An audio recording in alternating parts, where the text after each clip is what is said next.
Good to have you. Monday is my mentoring day, so I spend the day mentoring my team. It's been a fun series of Zoom calls and hangouts and training that I've been doing with my team. But now we're here with you, so let's try to bring some value to entrepreneurs in the house. I see Margaret here. Let's go. Let's see what Margaret's got for us today. See how we can help. Connecting. Margaret! Hello. How are you? Fine, thank you. Fine. Happy Monday. Excellent. Great to be here. Where are you based? Thank you. The Highlands of Scotland. Oh, wow. So Carmichael is a Scottish client. Oh, right. Okay. Yeah. Yeah. So we have our own kilts and everything. Really? So, Really? yeah. Yeah. Brilliant. Anyway, so what do you got? How can I help? So I think what I'd like to ask of you is I've been reading your one-word book, which is amazing. Okay. And I'd like some clarity around that if you can help me with that. Yeah. I've read it a couple of times and I'm not quite getting past the point of finding the one word. Okay. And I realise the value of that. So shall I just give you some background so you know where I'm at? Yeah. So I'm a photographer and I've been a wedding photographer for 16 years, but it wasn't my passion, it was just a way of earning income. Yeah. So I've always had a passion for landscape photography. And so I see a beautiful one behind you on the wall there. Is that yours? Did you take that? Yeah. That's beautiful. Yeah. That's not in Scotland, though. That is, that's the Outer Hebrides. So I do a lot of work on the Outer Hebrides. Nice. So, all right. Love it. Yeah. Okay. So a couple of years ago, I started up my business called Quiet Landscapes. And it's based around all the values that I have in my own life. So, and it's also, my passion. So I love traveling. I travel solo to these islands. I love quiet places. I'm an introvert, which is a big thing. And I just really like to bring over the values of being solitude in nature, quiet places. I swim outdoors and all these things as a way of nurturing creativity and living this kind of unconventional lifestyle as well. So I started this business 2 years ago called Quiet Landscapes, and it's basically leading retreats to these quiet places and teaching people photography, which is amazing. And it's doing okay. And then COVID happened and I sort of went online, and then I started to think deeper about what it is exactly I'm doing here. It's not just teaching photography, it's more than that. So I launched a course called Finding Your Voice Through Contemplative Photography a couple of months ago, and it's going really well. And what I really love most of all is inspiring people to finding their own voice, so finding their own style. A lot of people ask me, how can I find my style? But actually finding your style is really like finding yourself. So it's discovering who you are as a person. Mm-hmm. And once you do that, you start to find your own way in life, and you see the way forward with your work. People don't always realise that until we start going through that process. Yeah. But I'm absolutely loving it. I'm loving working with people and seeing them, come into the road and start to understand these concepts. So there's a few points that I'm not quite sure whether I can I niche down. Do I niche down, or I've got a few things. One is introverts and feeling unheard. That's one of my personal pain points. Mm-hmm. In fact, it's probably the big one actually. And so I love encouraging introverts to feel comfortable in their skin and to realise their own talents. There's also like losing yourself. So when I was 35, I split with my husband and turned around one day and went, who am I? I've lost everything that's me. And I wasn't doing the work that I wanted to do. I wasn't swimming. I wasn't doing all these things. And I suddenly went, hang on a minute, stop. And I changed my life around. So I refound myself through photography. Mm-hmm. And then there's the teaching the photography, which is like, then it becomes more of a teaching thing. So there's those three things. And I just need a bit of, I think, clarity and knowing how far I can niche down so I can actually reach the right people and build the business. Which is still quite small, but it needs built. Yeah, great. Okay. There we go. So what have you been playing around with for your one word? What ideas have come up? I think that the obvious one is quiet for me. My business called Quiet Landscapes, and quiet. So really, it's very valuable to me. I think that there's a lot of I don't like noise. I don't like busy places. I don't like loud people. So all those things that I don't like. We'll tone it down. Yeah. So nice and quiet. Yeah. And then the word voice as well is kind of, you know, when I created that Finding Your Voice, that really resonated with me. And you know, the people that can't quite see their inner self, or are struggling as introverts to get heard. So those two things really, but you know, I'm not quite sure. Yeah, it's interesting that Yeah. this is the opportunity, because people would see quiet and voice to be Different. opposites, right? Yeah. Right? Yes. And you're going to bring them together, right? Yeah, that's true. Yeah. Who's your favorite teacher of all time? Well, teacher, I couldn't do that. I couldn't find one, actually. You know, that's probably the one question that I can answer. Wow, in your entire career, like, but not even school, like photography teachers or. No. I had a Wow. very, very negative experience at college. So yeah, that was a bit of a struggle. My tutors weren't very open to me, just because I was quiet, you know. So well, here's the thing, struggled massively. Because it's going to be unconventional, because you like unconventional. Yeah. So it's not going to be a conventional teacher at a conventional school. So who have you learned, whether it's online, whether it's a course, whether it's a book, like they taught you? So taught, yeah.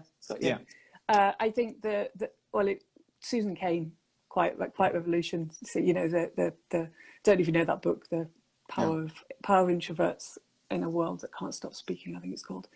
And that was the pivotal moment for me when I read that about introverts. So, you know, learning, you know, from now on. Have you ever connected with her, or watched the videos, or listened to an interview or anything, or it's just a book? Okay. I watch her. Yeah. What do you like about her style, her voice, her tone, her mindset? She's softly spoken, which is powerful, and she's putting herself out there when it goes against the natural grain of an introvert. A bit like me and you, I suppose. Yeah. Because she's got this message, and it's a really important message to bring over, and that's what pushes you out. That's what pushes you out of your comfort zone. So I started public speaking a few years ago, and it was terrifying. But I did it because I want to bring this message across. It's so important to me. And you know, it almost uplifts you, actually. And it's a good thing to do then when you've got this message that you want to bring across, but it's quite difficult to do as an introvert. Yeah, I think so. So as you're talking, as you're going through it, I think there's definitely something around powerful inspiration. Yeah. Like that's the main thing, and then whatever word choice kind of best reflects, and then underneath it, like how do you then find that inner power? Well, okay, you need to then quiet fits under it, right? You need to have quiet time. Because to find your inner voice, you have to, at least for the people you're targeting, right? You need to, you have to have solitude. You have to have quiet time. Yeah. So that's part. You know, then part could become being to find yourself and to have that power. You have to be willing to do unconventional things. Mm-hmm. You can't just follow the same rule book everybody else followed, and it's also partly why you like. You know, I could see people come into your photography classes just as a means to find their power without even caring about photography. Like maybe they never pick up a camera afterwards. They just came to discover themselves and figure out what their inner voice is, right? Yeah, that's what I'd like. Yeah. You're teaching people life skills through photography. Yeah. Whether they end up going on to being a landscape photographer or not, like I'm sure it'll be a life-changing experience. Yeah. Being one of your students. It's just the vehicle. The photography is the vehicle for teaching this, and it doesn't really matter whether it's really technical photography. It can be just iPhone photography. Well, it's also unconventional, which is you, right? It's like it's not going to. We're going to teach you about life through photography, because most people when they go to photography class, and I've been through one myself, it's all about the technical details about shutter speed and like I'm overwhelmed in a second. But that's why most people would go to a photography class, where this is a journey to self-discovery, and this is one of the tools that we're going to use as a camera, right? That's right. Yeah. So there's something I would be like, I don't know how much of it is on the nurturing side too. Like you said that a couple times about nurture, nature, like how do you see Yeah. that elements? Is that I just think, quiet? Like is nature part yeah, of yeah. quiet or is nature part of nurturing for you? Nature is probably quiet for me. It's also, I suppose, it's also nurturing, sorry, because it's taking that time. When I go into nature, it's to take that time that, the time that really fills me up and revitalizes me and inspires me to take the images. So that's sort of all involved in self-care, isn't it? So a lot of people don't take that time for self-care. So it's also encouraging people to go into nature and to do that self-care bit. So that's nurturing. Is that what you mean? Yeah, I'm just Yeah, thinking about the yeah, different buckets, right? I mean, yeah. you're, you know, what other things do you do? So how many students go typically with you in one of these classes? Between 8 and 12. Okay, Yeah, so it's a super, intimate group, which is great. yeah, yeah, What other kind of nurturing things do you do, either you to them or them yeah, to each yeah, other? yeah. Like, what does that look like? Well, I'm encouraging them to journal, that sort of thing, and to not to rush around. So we're slowing down. Mindful photography, teaching mindful photography. So it's one of the big things is to slow down, not to rush around, and to feel like you've got to like take images almost. It's more about the process. It's teaching them that the process is really important, and the end goal isn't as important as the experience. So they're enjoying that time, and again, I suppose that's nurturing, isn't it? Because you then filling your own world by enjoying the time that you're taking. So I suppose is that there's also having nice accommodation and nice food, good food, and downtime, plenty of downtime, rather than running from one location to the other. So that's all part of how it looks when it's a physical retreat. But I'm open to adapting that.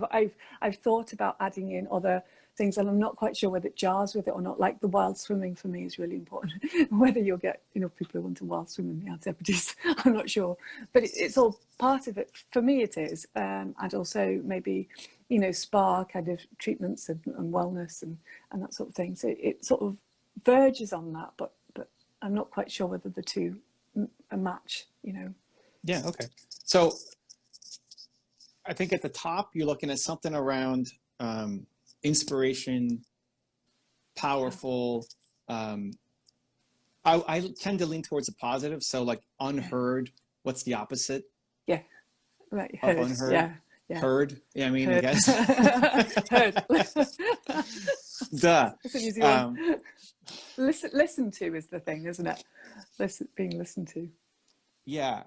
And for all of those, it's always, whatever you find your one word, it's a message to help others, but it's still always a Yeah. message for yourself. Yeah. It's Yeah. both, right? It's like Yeah. I want to spread belief for others, and I still need to believe more in myself to do Yeah. the next Yeah. I thing, get right? that. Yeah. So Yeah. you found your voice to this point, but you need to find an even bigger voice to get to the Yeah. next. It's this constant, but something around inspiring, powerful voice heard at the top, Yeah. and underneath, how do you do it? So how do you actually then find that powerful voice? Well, first, quiet. You have to have quiet. You're not going to find it when you're surrounded by chaos and everything is bonkers crazy. So that could lead to travel. That could lead to isolation. That could lead to just spending time with the camera. So, so for your retreats, it's going to be, it's great to have a group setting, but then they also have to have solo time just to be quiet and be on their own. Yeah. So quiet, definitely under there. Unconventional, right? You're not going to find your voice, your power source through the conventional means, because if That's right. that was true, everybody would have done it by now. Yeah. If they taught this in school, everybody would be happy coming out. Yeah. And so then also, reminding people of what you're going to be doing is unconventional, and also constantly trying to challenge yourself. How do I make things even more unconventional for people? Because it's in that unconventionality that they find themselves. Yes. Yeah. When you introduce something brand new, like photography or nature walks or things they may not have done, they discover that part of themselves that they may not have ever found before. And then the third part, so like quiet, unconventional, and then either nurture or self-love. I don't know which one kind of feels more right to you, but in order to find your power, find your voice, feel heard. Quiet is definitely part of it, but also like the self-love component, the caring component to yourself, not putting too much pressure and stress on yourself, forgiving yourself for past mistakes. That component, I think, is from how you're describing it, super helpful. So in the book, you've got your one word and then the credo underneath. So the credo could be quiet, unconventional, and nurture, or quiet, unconventional, and self-love. And then everything you do kind of fits into one of those buckets or multiple buckets, right? So if I'm going on a retreat with you, there's going to be moments of quiet. It's definitely going to be unconventional, and there's going to be lots of moments of self-love or nurture. But the goal of all of that is to help people feel heard, be inspired, that's right, find their voice, feel powerful. So those are the kind of general buckets that I see from talking to you. It's then what feels the most right. So, you know, at the top, what feels better? Powerful, voice, heard, inspired? What connects the most? There's no like perfect, but I think it's probably heard. I think it's to do with being heard. I think. Yeah, I think so. And it's me as well as other people, because, you know, other people struggle with that. And, you know, they do come to me because they want to feel more heard in this world, you know, but they do it through the photography. So they want their photography to be more looked at, to be, you know, to have a bigger profile. But in order to do that, they need to do these steps and to start looking into themselves a little bit. So I guess it is that thing. And one of the things that really, really lights me up is if somebody comes to me after, say I've given a talk or something, and they've said, "Oh wow, that's really given me what's the word? You know, a belief in myself and belief that actually I'm okay as I am as an introvert, and I don't need to change or adapt myself, you know, to fit in more." So I think that's the big thing for me, and to make them feel heard, I think it's a really big thing for me. Yeah, I love it. So, you know, you sit on it, come back, find your quiet space, have some nurture and self-love, you know, and it'll only feel more and more right with time. Or if tomorrow, like, if you're 68% today, just see how you're at tomorrow. And if it's getting worse and worse, then it's not right. It's not that being heard is not the thing, but it might be more around voice or power or inspiration. But if you know, belief just felt more and more right. And so try to imagine yourself at 90, like, are you still going to care about having people feel heard? You know, like, you'll be sitting in an old age home, you know, teaching the other seniors, you know, how to do photography and feel heard or whatever, right? So I would definitely run with that for now, and then you know, go inside, you know, be introspective, find a quiet spot, and see if with time, if that, you know, a day, 2 days, a week, 2 weeks, if it feels more and more right. And then underneath heard, you've got quiet, unconventional, nurture, or self-love. That's really helpful. Yeah, and well, then now we apply to your business, right? Like now it's just like, okay, well, now how do we turn that into a business and, you know, help people make money, all that. So now you run teachings about how to help people be heard, find their voice, especially introverts. And I would have 2 streams, one for just the general public who may not even care that much about photography, but you're giving them an avenue to feel heard. Right. Okay. And they can figure out who they are and all the benefits that come through the course. And it's going to be very beginner, entry level stuff. And like, don't worry about your camera and bring your cell phone. Everybody's got a cell phone. Just come, and this is your chance to find yourself and be heard. And then that's, you know, you gear the content towards whether they have to do meditation or journaling or, you know, traveling they can't do now, but you could send them to a forest bathing, or, you know, maybe not everybody's by the water, but it could be, you know, meditate to this music or this waterfall or something, right? Whatever, you know, your style, but geared towards total beginners who don't care about photography. And then a second stream towards photographers who want to be heard and Yeah. take this as a career Yeah. That makes professionally, sense. because Yeah. you've done That, this, yeah. right? Yeah. I mean, That's 16 right. years in wedding, Yeah. but also Yeah. lots of experience in the Yeah. Yeah. landscape, teaching people now how to be heard as a photographer and go, you know, one step deeper, where they still have to find themselves, but the exercises then become about, okay, if you know that you want to, like, how do you bring, if your message is be heard, you know, that could change how you take pictures, you know? Yeah. If I That was going makes to, sense. Yeah. That sort of sorts things out in my head actually a little bit, because those two strains actually are quite important, because when you mix the two, it doesn't quite work. But I was thinking about creating a course for people to go on to become a bit more serious about photography, to go on to do things like exhibitions and books and things like that. But that doesn't fit with the beginner kind of just more mindful work. yeah, So that kind of that makes total well, sense. Yeah. you know, art makes people feel.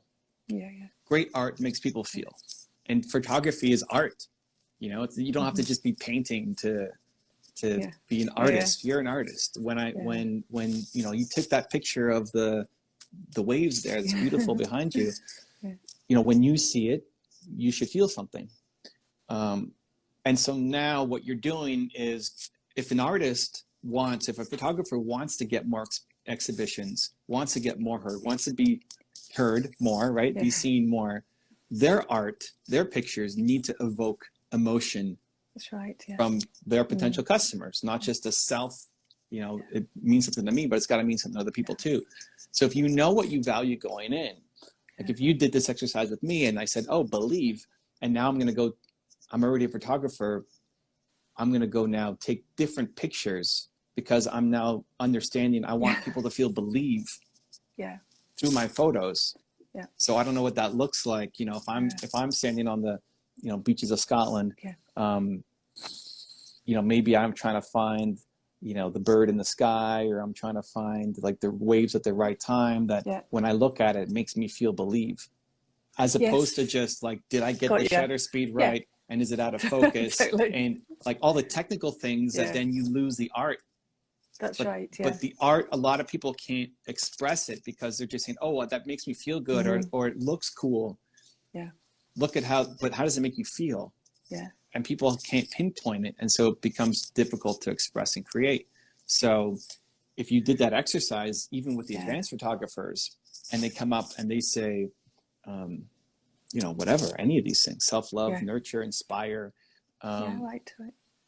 they'll take pictures, they'll take better pictures, even if you never even touch shutter speed and everything else. They'll just take better pictures, because now they're taking pictures with their heart instead of just with their eyes. Yeah, and exactly. That makes all the difference. Yeah, exactly. That's what I'm trying to teach. And I do that in my own photography really well. I've got to the point where I'm taking images from an emotive point of view rather than technical. They're not all technically correct, but they've got heart to it. You know, you feel something. It's all waves, but it's my connection to the sea and water that's so powerful, and it's so deep with me that it makes me feel calm, and it makes me feel happy and peaceful, and you know, all these things that when I'm standing at the water's edge. So I found that in myself, and it's teaching everybody else to find that for themselves, and it can look like different things depending on their life experience, I think, and their values. So that exercise is quite good. And being able to label it, to say, what I value the most is inspiration. And so, okay, the next time I feel inspired, the next time when I'm looking at this beautiful beach, like what makes me feel the most inspired? And somebody then may shift it to say, oh, I don't actually want to take pictures of the waves. I love the sand. And I love that black rock in the middle of all the sand, because that makes me feel inspired, right? Like it just changes the lens from just seeing it how you would do it into them uncovering their own genius. Yeah, you're quite good at this, aren't you? What I do. That's brilliant. You know, that's perfect. That says it all, actually. And you know, I'm trying to move that now into the online space, which is, you know, it's working really well. And I'm looking at different models. The people I've been working with have been amazing, and they've really come on. They did like a 4-week like taster courses, and they're wanting me to work longer with them. So I'm thinking of membership or longer courses. I'm just exploring those ideas so that we can keep that input going and build the business, so it's more secure for myself, and I don't have to photograph weddings every week. Yeah, I love it. Well, I mean, online makes sense because you also love unconventional. So this is great. Yeah. It's just now through all the course material, it's helping them figure out what their most important core value is that they're going to take their pictures through, and then how can you inject quiet, like maybe everybody comes on the group call and the first half an hour is quiet. There's no talking. You're just quiet together, right? Because maybe people don't force enough quietness on their own, or they have to have done some quiet time before they come onto the call as part of their, the quiet has to be built into the system, and some accountability. Like my wife and I meditate every morning together. So we, lie down, hold hands, and have a meditation session going. It's quiet, but together, right? Yeah. So maybe you're doing a Zoom call, and it's group quiet. Quiet. I like that. I mean, Whether you play the sounds of the beach or something, on the background, whether it's guided or not. And then how can you inject more nurturing and self-care into the technical components of it too? Like when people judge themselves that it's not good enough, and that then they took a bad picture, or that they're never going to get it, or that's right.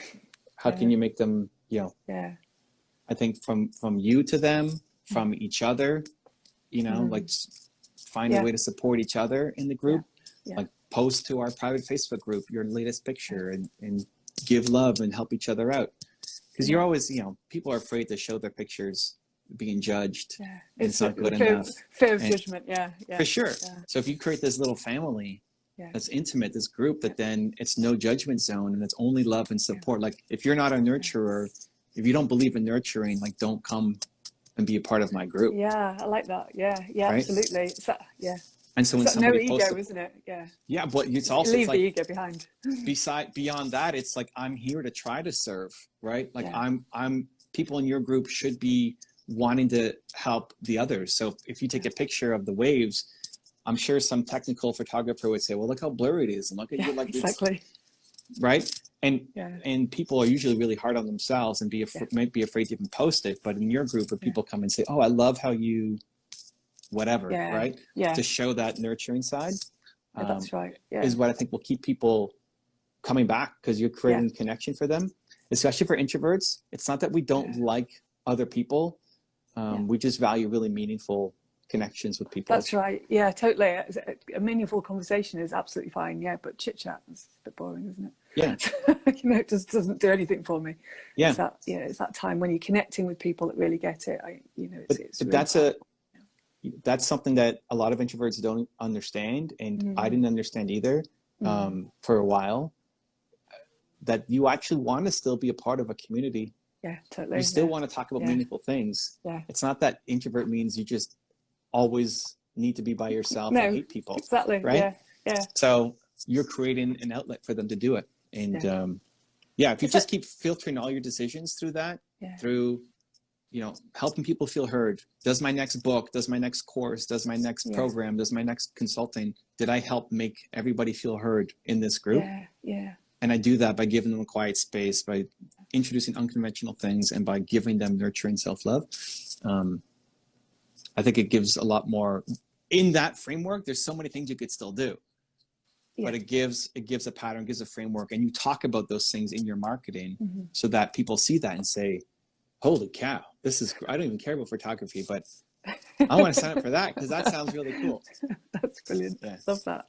Okay. Cool. So that's brilliant. I think that's the thing that maybe, because I was wondering actually about yourself, you're an introvert, which is what actually, I heard you on Kathy Heller's podcast first. And then what really clicked with me was that you're an introvert, yet you're doing all these, you're on lives all day, and you're talking all the time, and you're out there all the time. So I guess I sort of was thinking, how do you conserve your energy?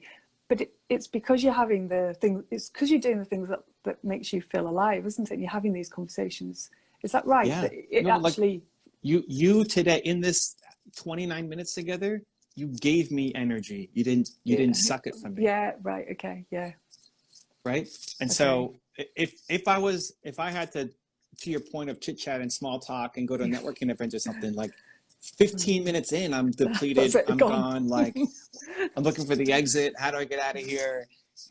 But something like this, I could do all Yeah. day, Okay. and Okay. it fills me with energy, right? Got you. So Yeah. Thank you. Yeah. I That's think good. that's the difference, right? If you're doing meaningful work and you're creating Yeah. meaningful connections, Yeah. especially as an introvert, then it's not depleted of my energy at all. Like Okay. you've you've given me a 5% charge in my battery before what I had coming in, right? That's brilliant. I guess Yeah. it's when you know you've helped somebody as well. I think that's the thing, isn't it? It lifts you, doesn't it? Yeah, even how Yeah. we started, like, hey, okay, where are you Yeah. from? Great, how can I help? It's Yeah. like right Yeah. into it, Yeah. not. Brilliant. I love it. That's great. That really helps me because I worry about my energy levels being, depleted all the time with the online things. But actually, it is turning out to be the opposite when it's the right thing, when you're doing the right thing. You know how in looking at through your credo, like the quiet, unconventional, nurturing self-love, Yeah. this for me is quiet. Right. Okay. Yeah. Yeah. Like it may not be for others, but Yeah. being able to spend one-on-one time with somebody and talk through whatever they're dealing with, as long as I can add value. Like if you ask me about photography or so, I got nothing for you. But we're playing inside my, domain. Yeah. Got you. Yeah. Yeah. So this is quiet time for me. This, again, it's not, if you think about like chaos and everything around taking, that's what sucks our energy. This Yes, stuff that's right. this is Noise. great. So, Busy but place. you just pay Thank attention you. to it. Like Yeah. you pay attention if you feel like it's something is a certain client or a certain kind of client, or there's too many demands and you're feeling tapped out, then you'll make adjustments. Yeah. Okay, that's lovely. But thank you. The joy when you get, like just when you help somebody feel heard, Yeah. when somebody's in front of you and now they've taken their first picture and now they actually feel heard and they posted it, you can't, like there's no drug that's I know, that it's good. brilliant. It's brilliant. I get that now if I do we're on stage or something, not big stages, but small speaking events, and somebody comes to me after and says that it's helped them in some way. It's amazing. It's brilliant. Yeah, it should be draining as an introvert speaking in front of people, but it's not. So yeah, I totally get that. And I think that's part of what you teach, right? So like somebody mentioned in the chat here, I like that you acknowledge chit chat is draining. I thought it was just me. It's just boring. but it's not for a lot of people. I know. Some people love it. I have friends of mine who just love it. They love it. And they're dying right now in COVID because they're like, they can't go out and talk to people. And like, this is not that hard. This is pretty easy. Like just stay at home and work on stuff and chat every now and then with people. It's not that hard. So I think there's that, especially if you're catering to introverts, there's definitely unconventional re-education needs to happen to say, hey, this is normal. This is normal. That's right. Yeah. Don't feel like you have to go be that person and then get drained because you're trying to live a life that's not actually true to you.